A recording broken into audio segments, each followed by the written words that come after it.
Hoy quería compartirles una palabra, que creo que no va a hablar directamente de los niños, pero creo que todos tenemos por qué, o tenemos cómo sentirnos niños delante del Señor, ¿no?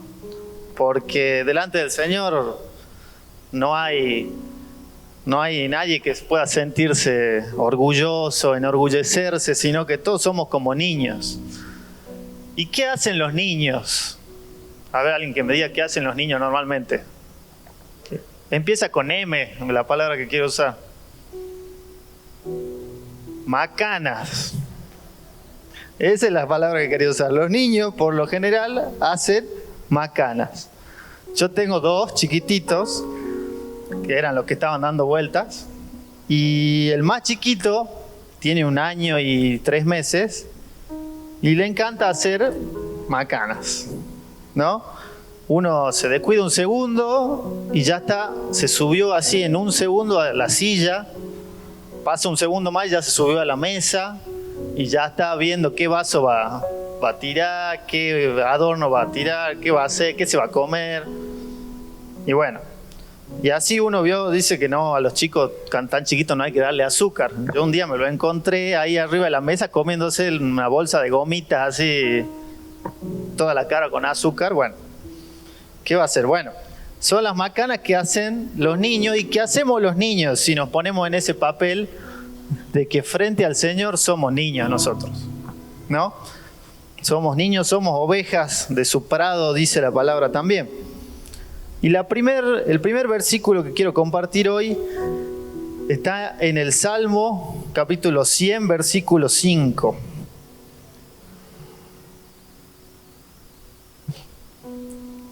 Y el título que le puse a la prédica de hoy, que la última prédica que hice creo que era similar en el sentido de que me gusta como ir conociendo características de Dios, ¿no?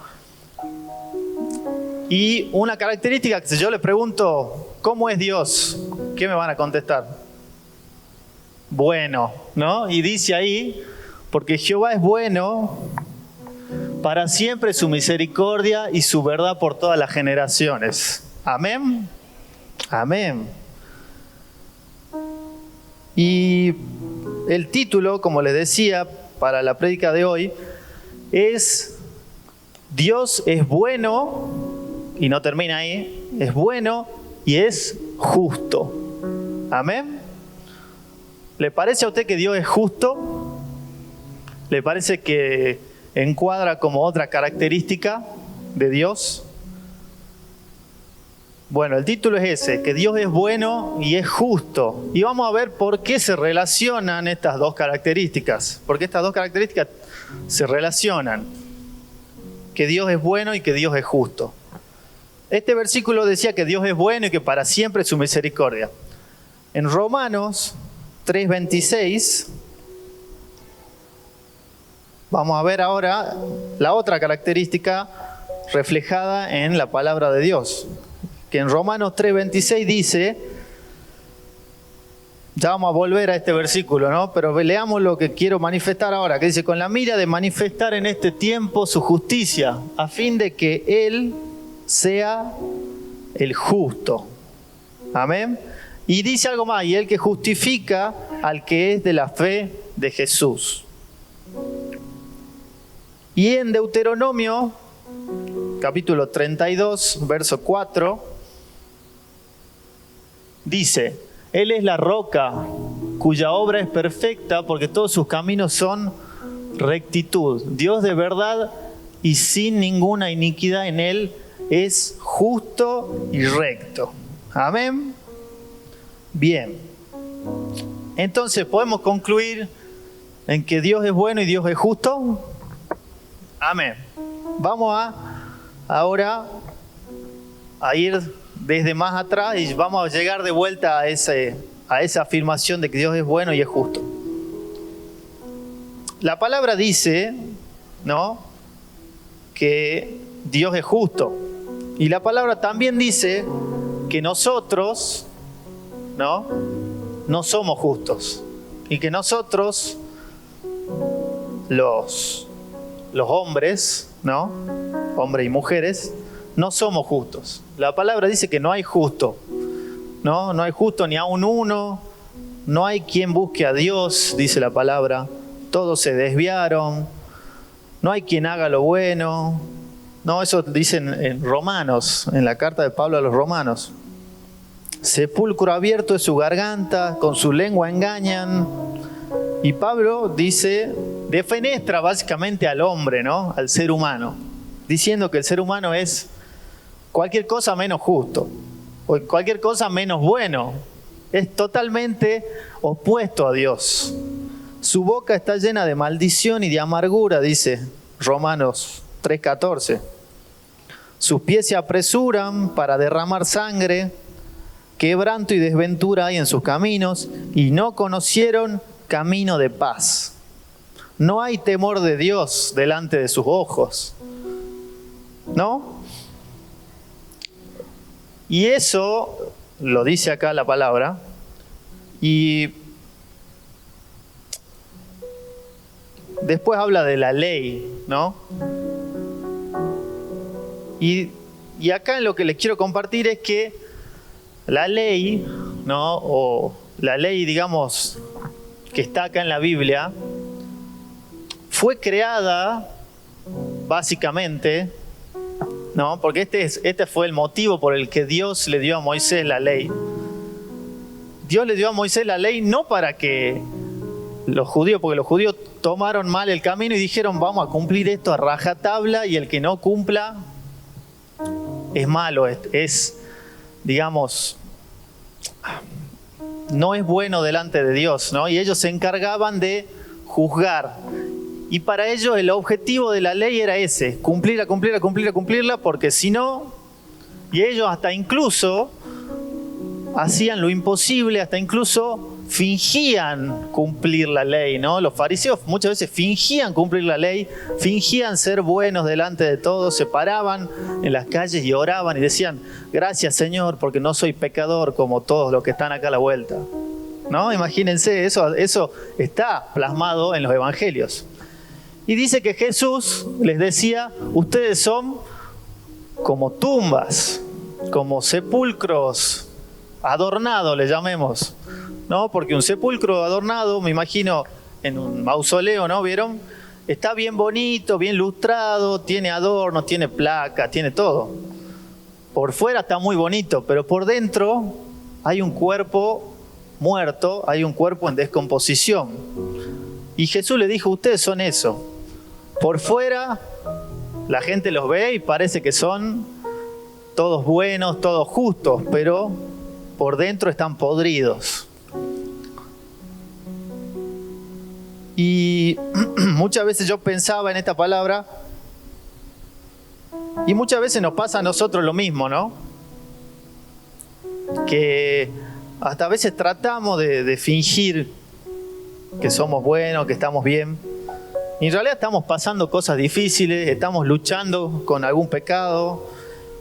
Y justamente la ley fue hecha para todo lo contrario. La ley judía fue hecha por Dios para que nosotros nos demos cuenta de que somos malos.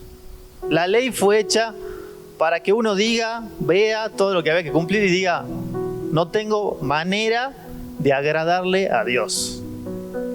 Así, para eso creó Dios la ley, para que la veamos y digamos, somos malos, somos pecadores porque no podemos cumplir todo lo que Dios nos está pidiendo, ¿no? No hurtarás, no matarás. Jesús decía, y redoblaba la apuesta, decía, el que mire a una mujer de forma, no me sale la palabra ahora, codicia una mujer, pero solo mirándola, decía Jesús, ¿no? Ya está pecando en su corazón. Ya está cometiendo adulterio en su corazón. Y entonces Jesús redoblaba la apuesta. Y entonces, a través de Jesucristo nos dimos cuenta de que necesitamos a Dios. Porque somos injustos delante de la ley. somos, digamos, llamémosle, infractores de la ley, ¿no?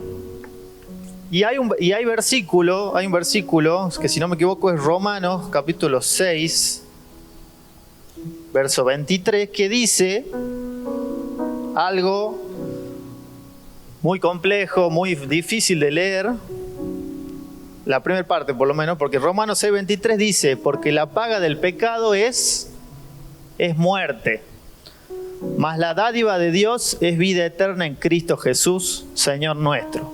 Entonces, la paga que todos nos merecemos, porque recuerden que la palabra decía que no hay justo ni siquiera uno, no hay justo ni uno solo, todos se han desviado, todos han hecho cosas para infraccionar la ley, todos, me incluyo a mí, lo incluyo a usted, nos incluimos a todos, nos merecemos en un principio la paga del pecado. ¿Que la paga del pecado cuál es entonces?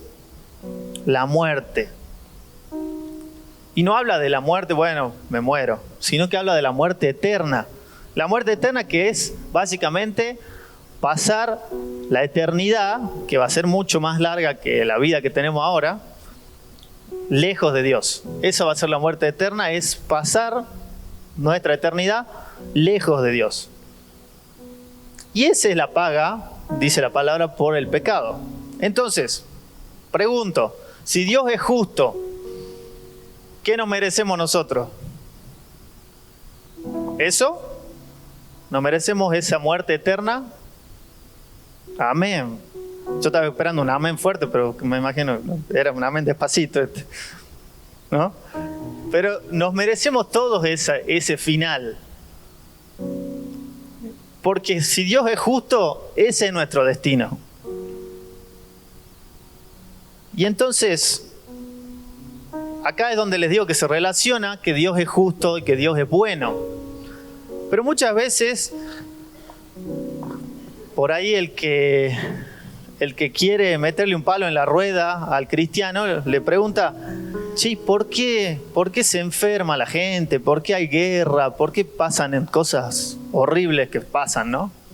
Recién leímos, Pablo decía cómo somos los seres humanos. Y justamente las cosas suceden así, todas las cosas horribles que suceden porque Dios es justo, ¿no? Y el pecado que tan invadido tiene al mundo, ¿no?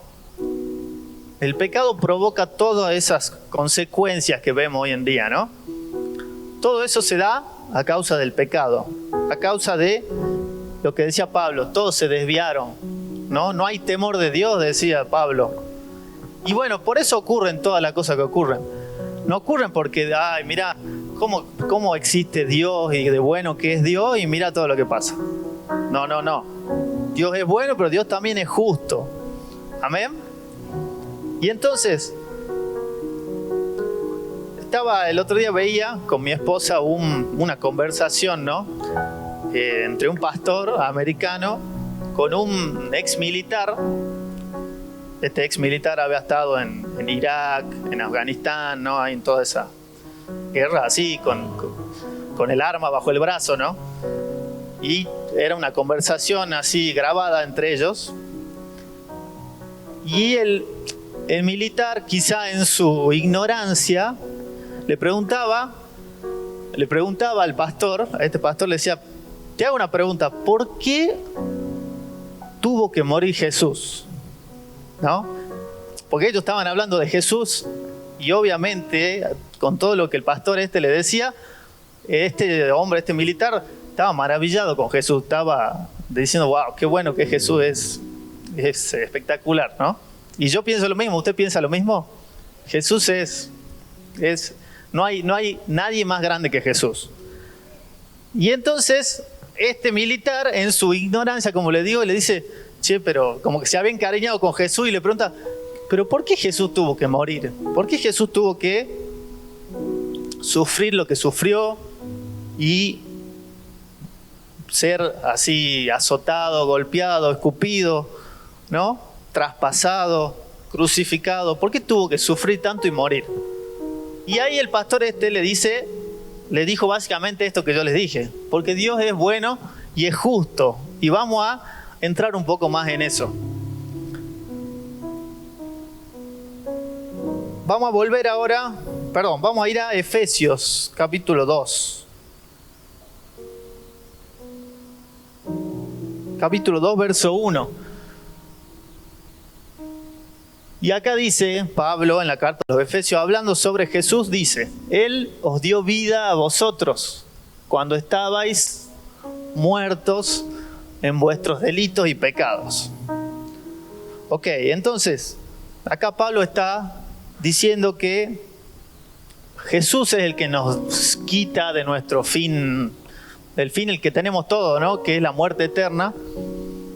Dice que Él nos da vida cuando estamos muertos y cuando estuvimos y estamos muertos así en nuestros delitos, nuestros pecados, así en la carretera yendo hacia la muerte eterna.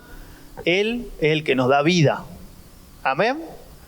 Y entonces, siempre cuando hablo de este tema, siento que por ahí alguien me va a mirar y me va a decir: che, bueno, pero está bastante feo lo que me estás diciendo, ¿no? Pero el Evangelio es así. El Evangelio te muestra tu condición y después te da el camino que te da la esperanza, ¿no? Y entonces así, por eso voy en orden, por eso estaba bastante fea la prédica hasta ahora, ¿no? Pero así el Evangelio nos muestra cuál es nuestro final, qué es lo que nos merecemos, porque dice la palabra que no hay quien pueda enorgullecerse delante de Dios. No hay quien pueda decir: yo estoy bien, yo estoy salvo, yo hice todo bien y le agrado a Dios porque hice esto, hice aquello, hice aquello. Dice que no existe nadie que pueda hacer eso, ¿no? No hay nadie que pueda jactarse, no hay nadie que pueda enorgullecerse delante de Dios. Y ahora vamos a volver a Romanos capítulo 3. Y ahora lo vamos a leer desde el 21. El título de esta parte de Romanos 3, arranca en Romanos 3, 21, dice que la justicia es por medio de la fe. Y la carta de Romanos especialmente es difícil de leer, ¿no? Yo a veces la leo y me tomo 10, 15 minutos y de ahí vuelvo para volverla a leer porque me marea, ¿no? Pablo es muy técnico cuando habla. Y dice: pero ahora, aparte de la ley, se ha manifestado la justicia de Dios, testificada por la ley y los profetas. La justicia de Dios por medio de la fe en Jesucristo, para que todos los que creen en Él... la justicia, de Dios por medio de la fe en Jesucristo, para todos los que creen en Él. Y ahí dice: porque no hay diferencia, por cuanto todos pecaron y están destituidos de la gloria de Dios. O sea, no hay diferencia, entre todos nosotros no hay diferencia. Y el 24 dice: siendo justificado gratuitamente por su gracia mediante la redención que es en Cristo Jesús, a quien Dios puso como propiciación por medio de la fe en su sangre para manifestar su justicia. Acá está hablando de que Dios está manifestando su justicia. O sea, la justicia de Dios, que es la que dice que nuestra paga es la muerte, ¿no? Porque eso dice la justicia de Dios, la ley de Dios dice que nuestra paga es la muerte eterna. Y acá dice en Romanos que Dios está manifestando su justicia. Acá Pablo está explicando cómo Dios manifiesta su justicia. A causa de haber pasado por alto en su paciencia los pecados pasados, con la mira, y este es el que leímos al principio, de manifestar en este tiempo su justicia, a fin de que Él sea el justo y el que justifica al que es de la fe de Jesús. Ya lo vamos a leer de vuelta esto, voy a hacer otra cosa en el medio.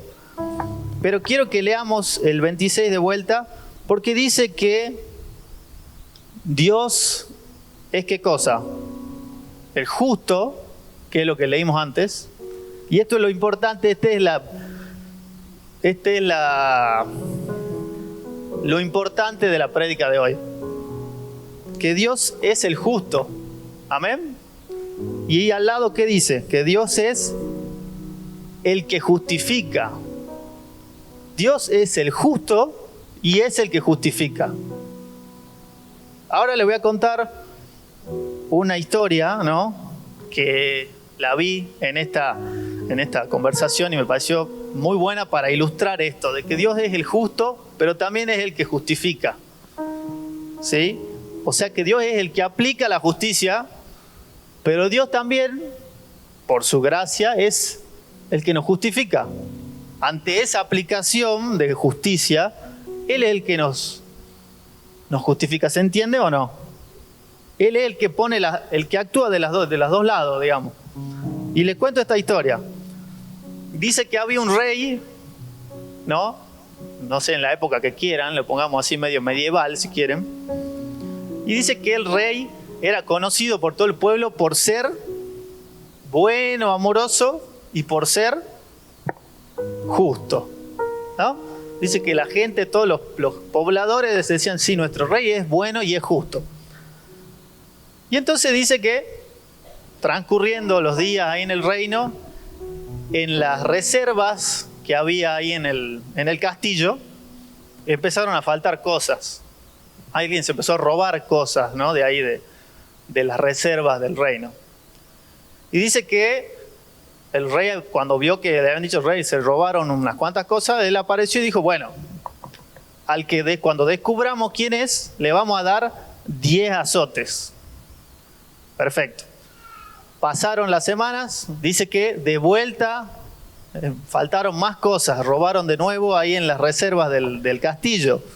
Y entonces el rey salió de vuelta y dijo, bueno, cuando lo encontremos al que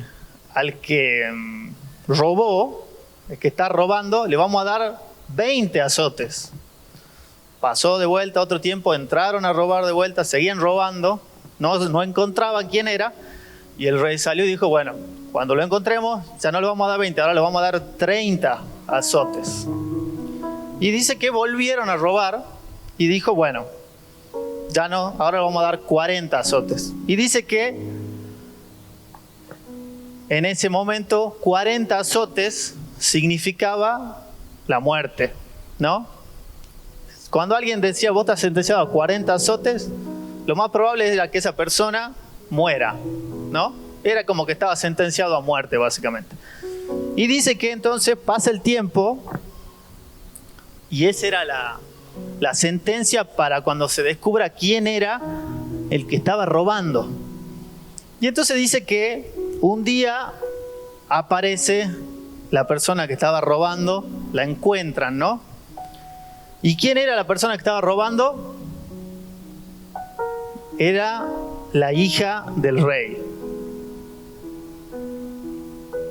Y entonces, cuando encuentran que la hija del rey era la que estaba robando, empezó a rondar la pregunta en el reino, ¿no?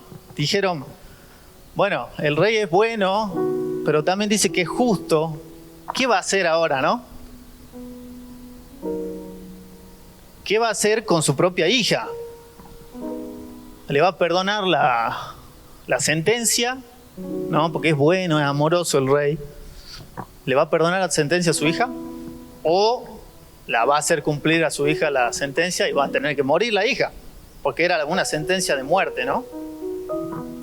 Y entonces dice que le preguntaron al rey, bueno, rey, ¿qué vamos a hacer con esto? Y dice que el rey salió y dijo, hay que hacer justicia, porque yo soy un rey justo, así que puso el día y dijo, bueno, este día, no sé, dentro de 3-4 días, hay que aplicar la justicia que yo propuse y hay que cumplirla con mi hija, que es la que, digamos, tuvo la infracción, fue la que estuvo robando. Dice que entonces se junta todo el pueblo a los días para ver qué iba a pasar, ¿no? Y dice que, bueno, estaba todo el pueblo junto viendo la situación, la ejecución de la sentencia, de la justicia, y traen a la hija, la ponen en en eso que te agarran, ¿no? Te agarran cabeza y manos. Y estaba todo listo para aplicar la sentencia. Dice que viene el verdugo, ¿no? Con el azote. Y cuando estaba por empezar, dice que levanta la mano el verdugo, listo para empezar con el primer azote. Y el rey le dice, pare, ¿no? Y dice que la gente se quedó así, el reino se quedó como, ¿qué pasó acá? Ahora es cuando le perdona la justicia y nos vamos todos. Pero dice que el rey, ¿qué hizo? Le dijo, esperen, paren, le dijo al verdugo. Y dice que vino el rey y se puso encima de su hija. Y lo miró el verdugo y le dijo, ahora sí.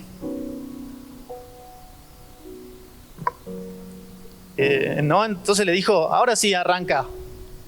Y el verdugo le dijo, no, rey, o sea, pero esto probablemente te cause la muerte, ¿no? Dice que le dijo el verdugo. Y el rey le dijo, está bien, porque así se aplica, el rey dijo, así se va a aplicar que yo soy bueno y amoroso, pero a la vez soy justo. Entonces la sentencia y la justicia tiene que caer sobre alguien, digamos, alguien tiene que pagar por lo que pasó. Y entonces dice que empezó el verdugo con los azotes y el rey, ¿qué pasó? Murió, pero el rey cumplió con su palabra, cumplió con ser bueno y con ser justo.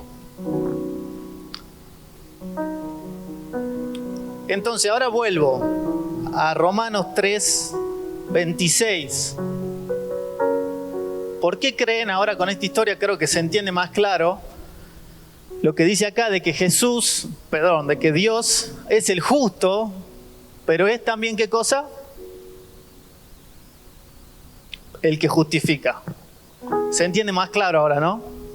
Dios es el justo, la justicia de Dios tiene que suceder, va a suceder, pero a través de, como dice ahí, justifica al que es de la fe de Jesús. Antes dice en el 25, por medio de la fe en su sangre, para manifestar su justicia. O sea que a través de la sangre de Jesús se manifestó la justicia de Dios. Es decir, todo el castigo que había que aplicárselo a alguien por nuestros pecados, Dios dijo, bueno, hizo como el rey, ¿no? Dijo, la justicia se va a hacer, pero yo me voy a poner encima de nosotros. Entonces Él se puso por encima nuestro y dijo, bueno, el castigo lo tomo yo, el castigo lo recibo yo. Y el castigo lo recibió Jesucristo. Amén. Gloria al Señor por eso. Entonces, por eso es que Jesús, a través de su muerte, por eso es que Jesús tenía que venir y morir en la cruz y sufrir y ser golpeado y ser azotado y sufrir una de las peores torturas que tenían los romanos, que era la crucifixión.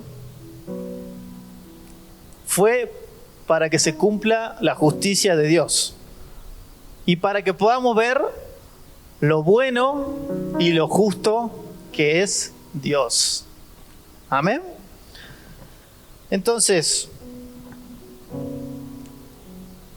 dice el verso 27, ¿dónde está la jactancia? ¿Lo podemos poner en otra versión? Si se puede, únicamente a ese, porque la palabra jactancia no se entiende mucho. Ahí también habla de jactarnos. A ver si hay otra versión. Todas hablan de jactancia, pero dice entonces, jactarse es enorgullecerse, ¿no? Porque dice, ¿dónde puede estar la jactancia? Queda excluida. ¿Por cuál ley? ¿Por la de las obras? No, dice Pablo, sino por la ley de la fe. O sea que usted, únicamente por su fe, es que accede a la justificación de Dios. Usted, si cree en Jesús, creen que Jesús es el Señor, es el Hijo de Dios, Dios lo cubre. Y el castigo que era para usted, lo recibió el Señor en la cruz. Amén. Entonces, ahí dice que nadie se puede enorgullecer, porque si por la obra quedamos todos excluidos, quedamos todos castigados, sería, ¿no? Pero por la fe es que Dios se vuelve no solo el que nos va a aplicar la justicia, sino que se vuelve también el que nos va a justificar. Así que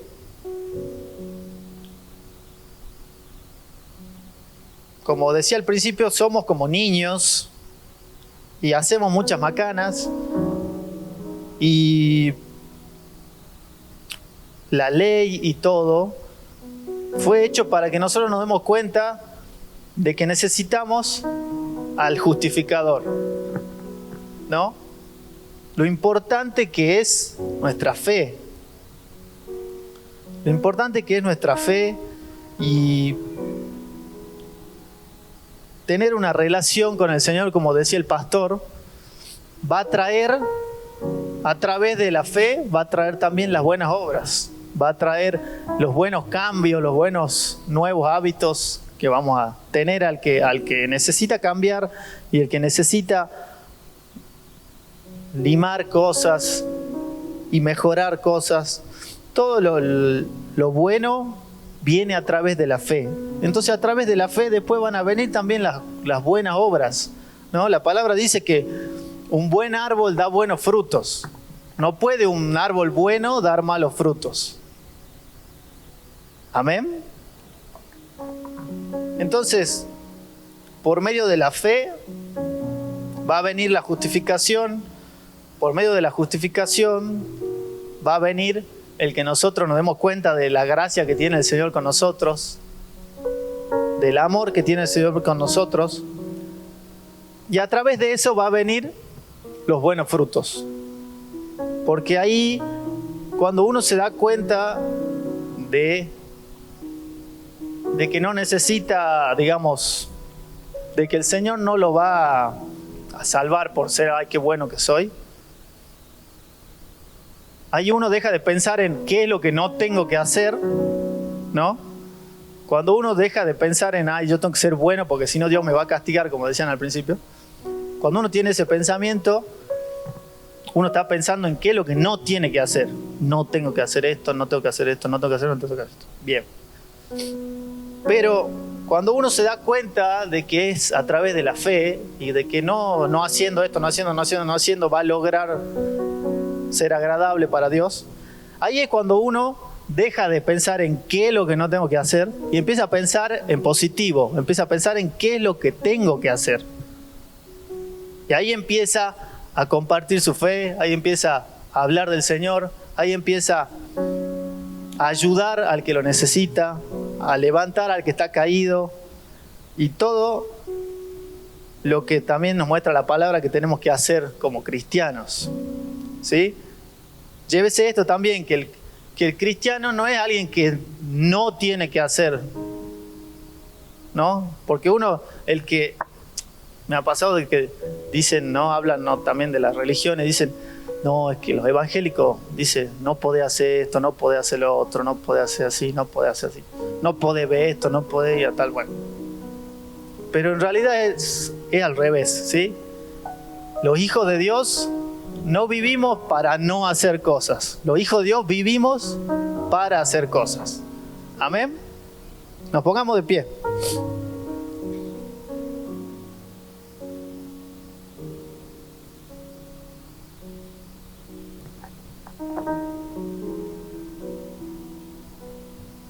Señor, te damos gracias por esta mañana. Gracias, Señor, por tu palabra que es viva, es eficaz.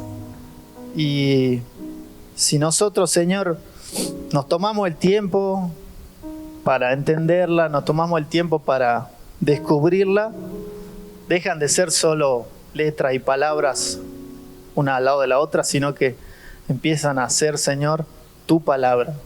Y empezamos a recibir, Señor, revelación, empezamos a recibir, Señor, tu palabra verdaderamente para lo que la plasmaste en estas hojas, Señor. Te doy gracias, Dios, por tu obra maravillosa a través de Jesucristo. Gracias, Señor, por tomar nuestro lugar. Gracias, Señor, por ser el justo, pero también gracias, Señor, por ser el que justifica. Te adoramos, te damos gracias por lo que hiciste. Ponemos, Señor, declaramos nuestra fe en Jesucristo en este día, en que Jesús es el Señor y que a partir de ahí, Señor, viene nuestra nueva vida. Te adoramos, te bendecimos, te damos la gloria y la honra, Señor, por todo lo que has hecho. Y te pido, Señor, que nos ayude a cada uno a entender, Señor, tu palabra, a buscar más de tu palabra, a tomarnos el tiempo y así poder escuchar tu voz, Señor, escuchar todo lo que vos nos querés transmitir. Y te pido, Señor, que nos perdones, Señor, por nuestros pecados, que nos ayudes a vivir en arrepentimiento, Señor, sabiendo que los árboles buenos dan buenos frutos, Señor. Si nosotros estamos en arrepentimiento, Señor, confiamos en que van a venir los buenos frutos. Te damos gracias, Señor. En el nombre de Jesús. Amén.